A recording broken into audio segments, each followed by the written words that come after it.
to ensure that we never set foot in their countries, to partake in their resources without proper immigration documents. Our young people will soon have nowhere left to escape, nowhere to run away from the wars and poverty that define much of our continent's present realities. So what? With nowhere to go but home, with no one to turn to but themselves, I believe that our young people, and that is you, will eventually wake up to the fact that there is no global rescue mission coming to save you. We must save ourselves from a future of despair.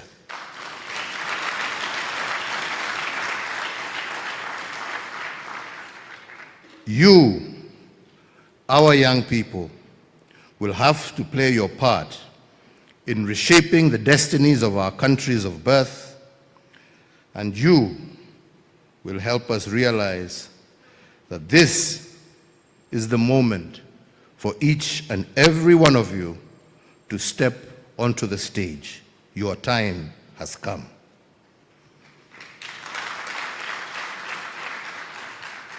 In both these examples that I have drawn from, there is a clear illustration of the type of challenges that define the moment that we are currently living in. Conversely, the same examples also provide the perfect segue for us to explore the opportunities that exist for a new generation of young leaders. A generation who will chart a better path for Africa, and I do believe that is what has brought us together this morning. So, ladies and gentlemen, as we seek to navigate the challenges of our time, let us take a moment to reflect on three questions that I believe will serve to frame the context of our discussion, and some of them actually I have already witnessed being raised here today. And the first of these is, what does it mean to be a young African in a world where developed nations are focusing inward, prioritizing their national interests over their global responsibilities? The second is, what does it mean to be a young African living on a continent that has over 35 non-international armed conflicts taking place, with millions facing displacement and food insecurity as a result? And lastly, what does it mean to be a young African competing for limited economic opportunities with close to 1 billion other young people across our continent? These, my friends, are existential questions for you, the young people of Africa, and they cannot be easily answered without a deeper understanding of how we arrived at this point. With the exception of Ethiopia, most of the rest of Africa has a dark colonial past that has, in a large part, been shaped, and has for the large part, shaped by the thinking of post-independence generations.